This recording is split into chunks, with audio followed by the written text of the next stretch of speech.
Raising Us is sponsored by Nugget, makers of the original Play Couch. I think of fat talk the same way I think of like the sex talk. Like I think a lot of us had our parents sit us down for one birds and the bees talk, and that was it. And like go forth and figure it out. And we know that that underserves kids in a million different ways. Parenting doesn't come with a script, but it does come with lots of questions. I'm Elise Hugh, journalist, mom, and your host for Raising Us, a new podcast from A Kids Co. Every week, we break down the big, timely topics so you can have honest, meaningful conversations with your kids. Because these conversations, they matter. And every time we show up for them, we're not just raising thoughtful kids, we're raising us, too. One of the coolest things about raising kids is how their experiences give us an opportunity to grow more as well. This is especially present when we're talking about our bodies and our weight. It's no secret that we live in a world that prioritizes thinness. We are constantly being told that we aren't thin enough in movies or music or ads, even on kids' shows. We want our kids to feel good about themselves, no matter how they look. But how exactly do we do that when we don't always feel great about our own bodies? On today's episode of Raising Us, we're talking about fat phobia and body image. We'll hear from two guests. So later on in the show, author Virginia Sole-Smith will join us to break down how we can have the fat talk with our kids, which isn't just one talk. But first, we're sitting down with Tess Holliday, a plus-size model, body activist, and a mother of two. She'll open up about growing up in the South, how she became an activist for body image, and what she hopes for younger generations. So I'm Tess Holliday. I am a plus-size model, mom, author, diversity consultant, pizza enthusiast. Many things. You didn't mention your sign. How dare I? I'm a Cancer. Oh, happy Cancer season. Thank you. I love all Cancers. I turned 40. Oh, this happy year. birthday. Yes, I'm very excited. It's a big milestone. I'm birthday super for you. excited. Yeah, it's the age the internet said I would never make it to. So we love to see it. Yeah. Well, why don't we go way back? And I'd love if you could talk to us about your earliest memories of being conscious of your body and that other people judge our bodies. Mm-hmm. I would say it was definitely tween age. I was about, I would say, 11, 12, and I wasn't conscious of my body looking or being different. It was actually everyone else that made me hyper aware of my body and how I was showing up in the world. And I found that really challenging because a lot of people had a lot of opinions about my body and, like I said, how I show up. And it made me obviously self-conscious like it would anybody. And then, throughout school, then I started getting picked on for, my size and my social class. And my mom is disabled. So that was definitely, something people poked at. But I think the discourse around my body began at that age. And I don't see it stopping ever. So, yeah. Do you remember trying to do anything differently or change as a result of people's attitudes and judgments? Yeah, I talk about this a little bit in my first book because I really wanted to join the swim team. And, I'm now, my dad is now a part of my life. I'm very grateful, but we were estranged for a really long time. And part of it was because I had wanted to join the swim team and he discouraged me from joining because he said, well, don't you think you're a little too big for that? But in my head, I'm just this like young teen girl. I want to do swim. Yeah. And in my way, I was like, well, I can be fit or I could do this, I could change my body or I could maybe be skinny like my friends by doing swimming. Like that was my way of trying to like fit in. Yeah. And then when he said that, it just, I think, shattered me. So what was the next step in your arc then? How did you overcome a lot of these my villain biases? arc? I'm just yes. kidding. I would say the next step for me was I realized that I was a big fish in a little pond. I had to get out of Mississippi one way or another. I had taken a liking to makeup, and so I had wanted to model as well, and I had tried that. And we went to a casting when I was like 15 in Atlanta. They told me that's never happening. They said, you're too short, you're too fat, you're never going to be a model. So I remember thinking, watch me. Yeah. But I didn't know exactly how I was going to do it. And that's why I really felt like I was destined for this life path that I've created for myself, because there was a voice in the back of my head that was just honestly guiding me. And it was my delusion that followed it. And so I went to Seattle. I became a makeup artist. I did that for years. And then when I moved to LA in 2009, I got my first modeling job. The Scout found me online and asked me to come in for an audition, and kind of the rest is history. So I did find it ironic that, like, within a few months of living to LA, my wildest dream kind of came true. You've been very public in recent years about your struggle with anorexia as Mm. well, which I think a lot of folks who came up in the 90s are now Mhm. making really visible. How do you feel like just being public and making visible disordered eating has affected your story and maybe helped heal for you and others? It's funny because I actually haven't talked about this, like my eating disorder, like publicly on any platform. I think probably in almost a year, Oh, wow. because I spoke at the United Nations last year, and it was the first time that inside the United Nations eating disorders had been discussed. And there were world leaders. I felt immense gratitude for being there, and since then I've worked with like the National Alliance of Eating Disorders Good. and Yeah. other amazing people that do life-saving and life-affirming work.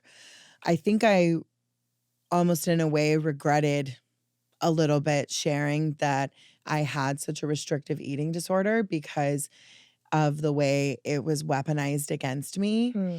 which is why I'm grateful for my upcoming book and really prioritizing discussing disordered eating in there, because I had carried the shame for so long of knowing something was wrong, but not being able to name it. Hmm. And when I was finally able to name it, then I had to carry that shame. And then discussing it in such a large public format, like the entire world, I was able to help other people Yeah. kind of find their own diagnosis, which is the purpose of everything, at least for me. It definitely kind of put a big road bump in my recovery that I wasn't anticipating. What was the Yeah. message that you wanted to convey when you were at the United Nations? That for so long, we have been sold a certain idea of what disordered eating looks like, whether it's restrictive or otherwise. And, especially now in our society with all of the cuts to DEI and this emphasis on how diversity and inclusivity and the equity in that is bad, my eating disorder is a perfect example of why we need more people talking about it. And Mhm. so for me, it was putting a public face to something that is very shameful and is talked about in very, you know, hushed spaces. For sure. And we've only seen a certain body type and a certain person, and that is a slender white woman. And when you look at the statistics for anorexia nervosa or anorexia in general, they don't lean towards what we have seen. And also the lack of care that we have in our marginalized communities, especially with Black and Brown folks getting the access to care that they need. I think for me, that was a driving force even more so, Yeah. because we need more support. Well, thank you for opening up about it Yeah. then and now with Yeah. us. Let's turn to the book. Yeah. It's called Take Up Space, y'all. Yeah. Tell us a little bit about it. So when I grew up in rural Mississippi, I lived in the woods. And one of my favorite things to do, my grandpa had built me like this little house in the woods.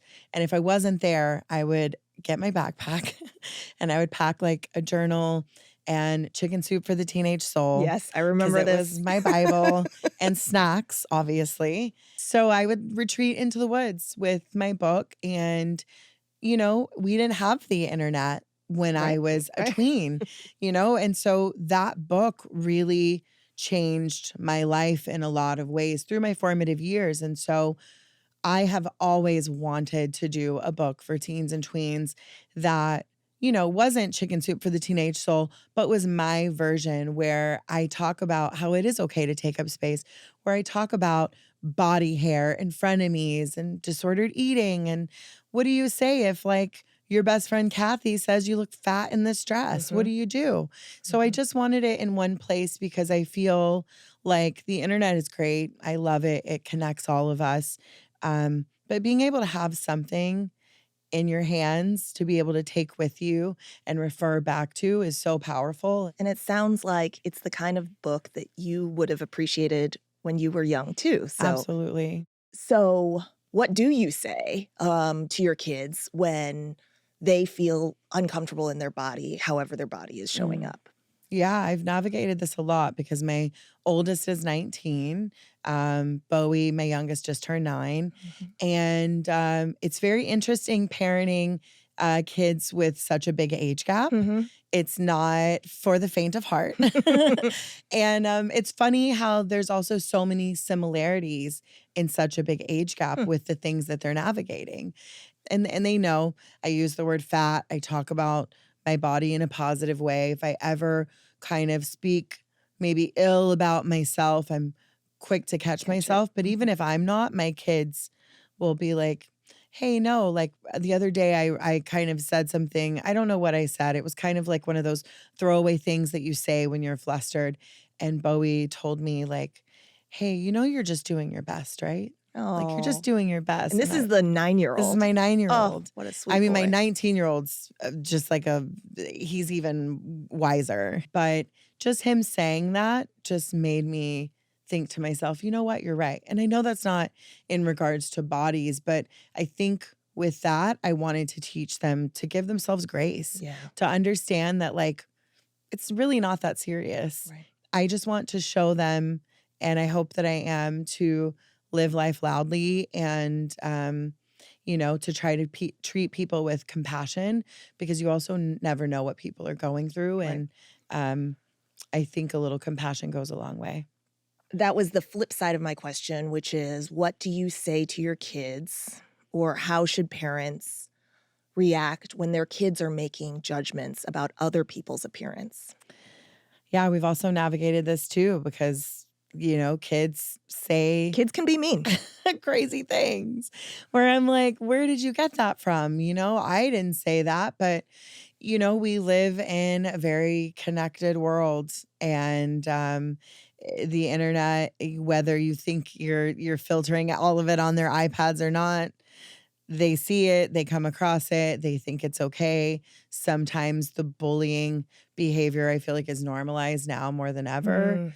Recently, there was something at my younger son's school where he overheard his friends saying a word that is very much a not okay word that no one says in any space. And he actually told his teachers, like, hey, I heard my friend saying that about this person. And I told him it takes a lot of guts to be able to stick your neck out and say something, especially when they're your friends, but you did the right thing. What have you taught your kids about fat phobia? Have they just kind of learned it and learned that we live in a fat phobic society? Or have you had direct conversations with them about it? A little bit of both. They definitely know that we exist in a society that is not friendly to not just folks in larger bodies, but marginalized folks in general. Yeah. Those are conversations that we have in our household daily. We talk about all kinds of things. And it's also something that I've had to, again, my kids are kids. They have said things that have sometimes rubbed me the wrong way because they don't know any better. Right. And we've had to have conversations about that.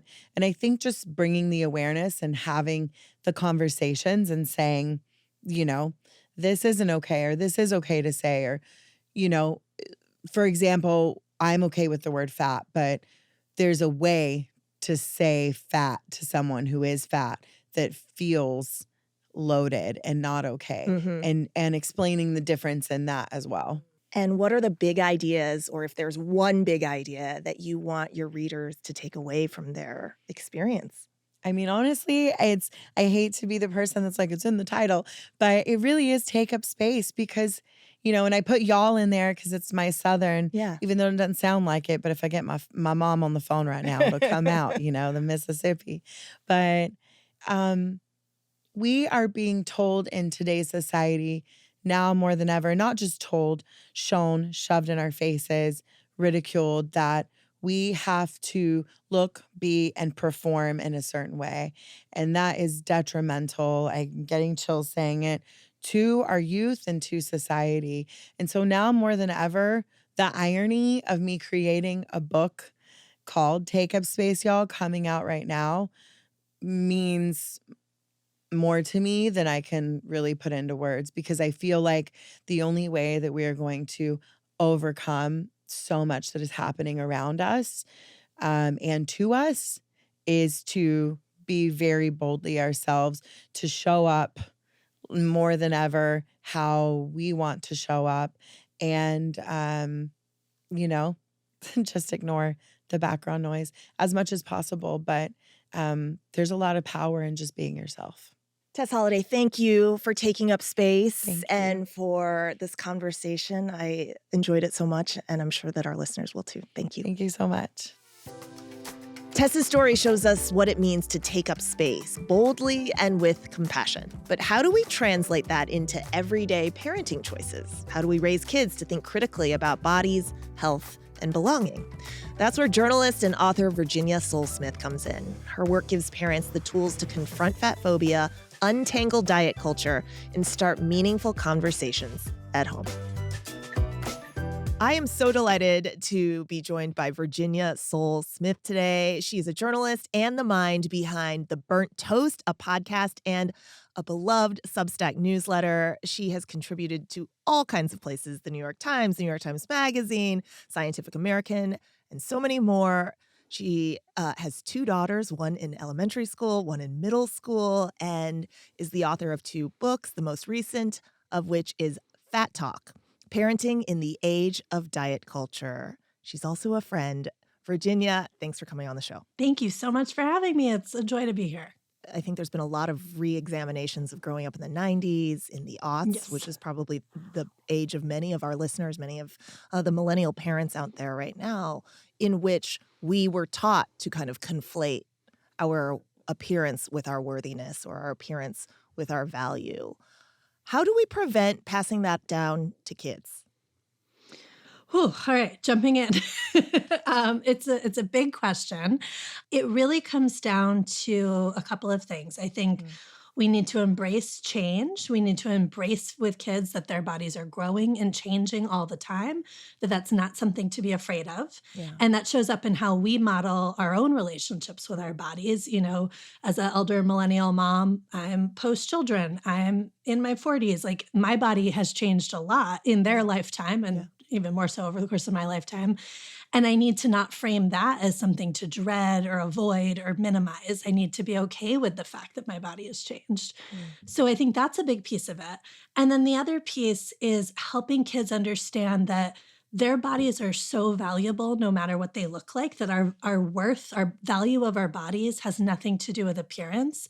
And our worth as people actually has nothing to do with our bodies. So we are valuable no matter how our body size changes, no matter what we look like. Our worth is something separate from that. What do you feel are the biggest misconceptions about thinness and health and how they get conflated, or fatness and health and how fatness is read to be unhealthy? Yeah, I think that's the biggest one, right? That we think anytime someone's losing weight, it's a sign of health. And anytime someone's gaining weight, it's a sign that there's something wrong. With kids in particular, they can't grow up if they don't gain weight. We need children to be growing and gaining, particularly during puberty, which, as our elementary school kids get closer to middle school, you start to see these big growth spurts. Yeah.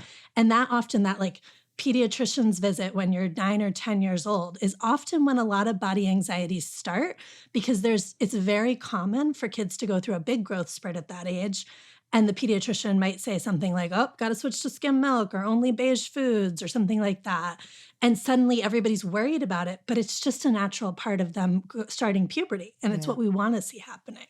So we need to understand that growth is a good thing, that it's not a sign of poor health, and that in fact, losing weight often is a sign that something's going wrong. I mean, things like childhood diabetes or eating disorders are often hallmarked by a rapid weight loss. So that's something to be concerned about. Yeah. That's just like a small way. There's a larger conversation, and I really dig into it in the book, all the research and all the ways that our understanding of weight and health have become kind of tangled together, but they're actually quite separate from one another. But I think the key thing to know is that you can talk about health and healthy lifestyle habits and being active and eating healthy and all of that. You can talk about that with kids without ever making it about their weight. And what we know is that when we conflate weight and health, when we tell kids that their body size is something to be worried about, we actually dramatically increase their risk for disordered eating and eating disorders, which is not health promoting for anyone. So if you really care about kids' health, what you want to do is totally decouple health from the conversation about weight. What are some of the ways that language can really have an impact on our kids' body image, both for good and for ill? Well, one of the biggest things we can do that I think is also one of the scariest things to do is to reclaim the word fat. That's why it's right there in my book title, Fat Talk. When we decide to stop seeing fat as an insult or the worst way to have a body, we start to realize that being fat is just another way to have a body. You can be thin or you can be fat, just like you can be tall or short, hair color, skin color, all this wonderful diversity, all these wonderful ways that our bodies come. Fat is just one of the options on the menu. And when we start to talk about it more casually, and believe me, it took me like the whole time I was researching Fat Talk, I was really working on being okay with saying fat as casually as I can now. It's a process, especially if that word's been weaponized against you, if you were bullied for your weight as a kid. It's not easy to do.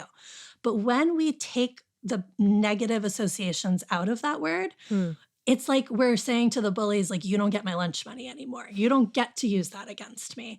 I'm gonna just claim that fact about my body. I'm just gonna claim that as a fact about bodies, that we all have fat to some degree. And I'm gonna stop making that a bad thing. That's a really powerful language shift. And it's one that kids can grasp at really early ages. Yeah, you hear, or at least we see in pop culture parents say things like, "You're not fat, you're beautiful." But how can that be misguided? Yeah, that I think is such an understandable impulse because it is so painful, right? When your child comes home from school and says, so and so called me fat on the playground today, and it feels horrible. Like your child has had to experience that pain. But when we rush in and say, you're not fat, you're beautiful, what we're saying is fat people can't be beautiful. We're putting fatness and beauty in opposition to one another when they don't need to be. Fat people are beautiful. Right. It just is a fact. And so if instead you can say, it feels so bad when people use our bodies against us. It's so hard that people think it's okay to talk about bodies like that. What you just experienced is fat phobia. It's not your fault. It's a way people talk about bodies that's really hurtful and wrong, and we're trying to change it. And you'll see kids go from really like shaming and blaming themselves and feeling like, oh my gosh, there's something wrong with me. I'm so gross. Everyone's calling me fat, to even being able to push back. I had a friend recently just go through this with her 10-year-old son where friends were calling him fat. And, afterwards, parents got involved, et cetera, et cetera. And one of the friends said to him, why did you tell on us for calling you fat? And he said, because it was fat phobia, dummy.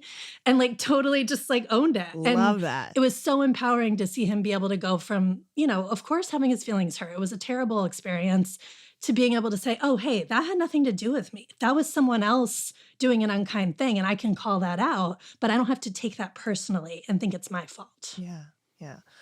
Well, when it comes to influences, we're going to have a whole separate episode on social media, but just curious what you feel like the role that social media might be playing in childhood body image, teenage body image.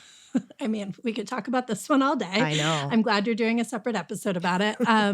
Social media is very complicated because on the one hand, kids are going to encounter content that promotes dangerous weight loss tactics. We have skinny talk trending on TikTok right now. We have the what I eat in a day influencer videos. There is endless amounts of really disturbing content on social media. And I also think we can't keep kids completely in a bubble about it. Sure. What we can do instead is start working on critical media literacy skills so kids can understand what they're seeing and question it. Yeah. And I've seen kids be able to then look at a post and say, like, oh, that looks pretty fake, actually. On the other hand, social media can be a really amazing tool for kids in bigger bodies who are feeling, really alone or ostracized in their school community. It's really great that you can say, hey, you're really into rock climbing. Let's look up an amazing fat rock climber on Instagram. Or, here's a beautiful fat ballet dancer and look how strong and graceful she is. So it can be an opportunity to give them representation they really need to see what their body is capable of, that their body size will not be a barrier to pursuing their passions. I think there is a way to use it as a tool for good, but it has to come along with all those conversations and building those skills about helping them understand what they're seeing. You mentioned conversations. I think that's so key because your book is called Fat Talk, but it's really not about just one talk. It's about a series of conversations. So for families who haven't yet started to have these kinds of conversations, where do they start? Yeah, I think of fat talk the same way I think of like the sex talk. Like I think a lot of us had our parents set us down for one birds and the bees talk, and that was it. And like go forth and figure it out. And we know that underserves kids in a million different ways. Right. And then, of course, kids turn to porn. They find out about all this stuff in ways that we don't actually want them to find. Right. We want to be more involved in those conversations. Right. The same is true of conversations around dieting and around fat phobia. You want to be out in front of this. And I often hear parents say, well, I don't want to tell them because I don't want to make them worried about their bodies. Especially with younger elementary school kids, parents will say, well, she doesn't seem to feel bad about her body right now at all. And I just want to protect that as long as I can. Yeah. But we know from research that kids start thinking fat is a bad word between the ages of 3 and 5. Wow. And in elementary school, many kids start experimenting with dieting, start understanding that that's something they should be doing. So you might think your kid doesn't know about this, but they probably do. And especially if they're in a bigger body, they've probably experienced some negativity around that. Wow. And so you not saying anything is just letting all those other voices drive the conversation. So it's really important we get in there and talk about it, but it doesn't need to be like a serious sit down, we're going to have the fat talk tonight conversation. Instead, you want to look for kind of casual ways to do it. Like as someone who wears plus size clothes, I'll regularly say something like, oh, it's so frustrating. It's really hard to find jeans that fit because they don't make clothes for plus size people. And my kids will be like, well, why is that? And we'll talk about bias in the fashion industry, or media, TV shows can be a great jumping off point. Peppa Pig's treatment of Daddy Pig is very fat phobic. And you can be like, I don't like how they're always teasing Daddy Pig for having a big tummy. What do you think about that? Yeah. And just look for ways to keep chipping away at the conversation. And they'll bring you opportunities as well, of course. But just keep it as something that you're not afraid to talk about. And the example I always use, particularly like for white parents, we know how important it is that we have to talk to our kids about racism, because if we don't, white kids are more likely to grow up holding racist beliefs. Yeah. The same is true with fat phobia. If we don't talk about it, kids are going to believe what the mainstream dominant narrative is, that fat is a bad way to be, that you should feel bad if you're fat, that it's okay to make fat jokes. So even if you have a kid in a thin body and you think, I don't know if this really applies to them, it does, because you don't want your kid to be the one who's bullying the fat kid in their class. Absolutely. And this is how we get out in front of it. It also strikes me that we have to, as adults, really confront our own biases that we picked up whenever, maybe between the ages of 3 and 5, when we were 3 and 5, or between 3 and 5. And so it requires a reckoning on our part too. How might we begin that journey and sort of getting curious with ourselves and checking ourselves, especially for people in straight-sized bodies who might not have really thought through their own privilege? Yeah, I mean, I think if any part of this conversation has made you feel uncomfortable so far, don't feel bad about that. It's totally understandable. If when I said you should reclaim the word fat, you wanted to like throw up a little bit, that's an expected response because of the water we're swimming in. We all grew up in this culture. Yes, especially if you came of age in the 90s, like the sort of height of, Kate Moss and extreme thinness and all of that heroin chic. We've been through a lot, and Ally it's McBeal, not your fault. right? Yes, it's been rough. And it's not your fault that you've probably internalized a lot of this stuff. But I think it's important to consider um, that this isn't just a conversation around, I feel bad about my thighs, or, it's not you just happening to struggle with body image. It's part of a larger system. And so as a straight size person, you might not think when you go to a restaurant, oh, where would someone in a bigger body sit? But a fat person coming to a restaurant might not fit into one of the chairs. Or when they fly on an airplane, a seat might not accommodate them. Yeah. Our entire built environment, healthcare, like doctors' waiting rooms, like so many places that folks in bigger bodies go are literally not built for our bodies. And when that happens, that's a way of ostracizing people, excluding people. That's bias in action. And I think that can be helpful to start to understand we're really talking about a systemic form of bias. We're not just talking about our own feelings about our bodies, which also matter, but we're really talking about a way that a group of people are being marginalized. And so when you start to think, oh, well, I don't want, of course I want fat people to be treated, not be made fun of, but like really maybe they could stand to lose a little weight, or maybe I need to lose a little weight.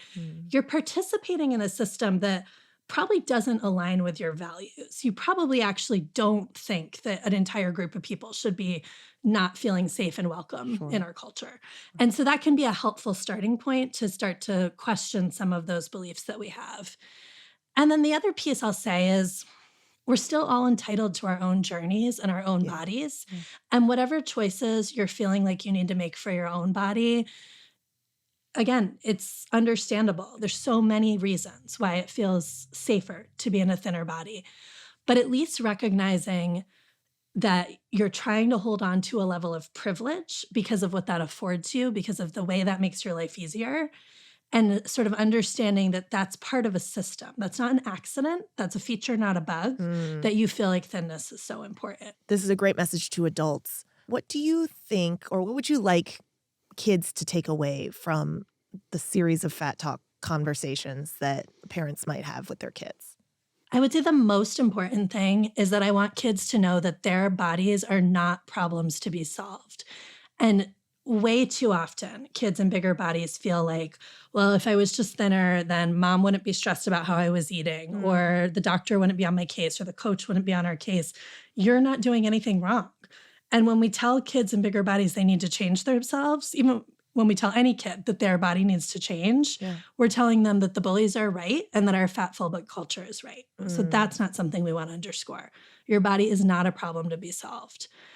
I think the next thing is really understanding that we don't need to be afraid of fatness. It's just another way to have a body, just like skin color, hair color, and height. And we can embrace that as just another way to exist. We don't have to apologize for it. We deserve the same respect and dignity and safety that anyone else does in their body. And we don't need to be afraid to take up space. And then the third one, I think, is kind of where we started, which is we don't need to be afraid of bodies changing. And the more we can do to normalize with kids that you're growing and changing, and that's what we want you to be doing, the better we'll be setting them up to understand that the ballerina legs you had at age 5 may not be your legs at 16 or 26 or at any other point in your life, and you didn't do anything wrong. That's just bodies, and your body is still just as great. Beautiful. Virginia Sole-Smith, thank you so much. We learned so much from you. Thank you for having me. So we're all still unlearning, and as Tess and Virginia reminded us, our kids are always watching, and how we talk about our bodies matters. And as Virginia shared, fat is just another way to have a body, not a problem to be solved. So as you talk with your kids and to yourselves, remember the goal isn't to get it perfect, but to be willing to keep the conversations going. For more tools and resources, visit us at akidsco.com. Thanks for listening to Raising Us. And if this episode resonated with you, share it with somebody who needs to hear it. And don't forget to subscribe and follow us on YouTube, Apple Podcasts, Spotify, or wherever you get your podcasts. Raising Us is sponsored by Nugget. It's hosted by me, Elise Hugh. Our executive producer is Teresa Zoe. Our showrunner is John Asante. Our senior producer, Talon Stradley. Video producer, Jack Gilbert. Consulting producer, Adam Sachs. Talent booker, Britt Kahn. Our marketing manager is Savannah Kahn. This episode was mixed by Sound On, Sound Off, and recorded at Squeaky Clean Studios. Special thanks to Jelani Memory, Listening Party, Elle Graham, Julia Smith, Amelia Chapello, and CAA.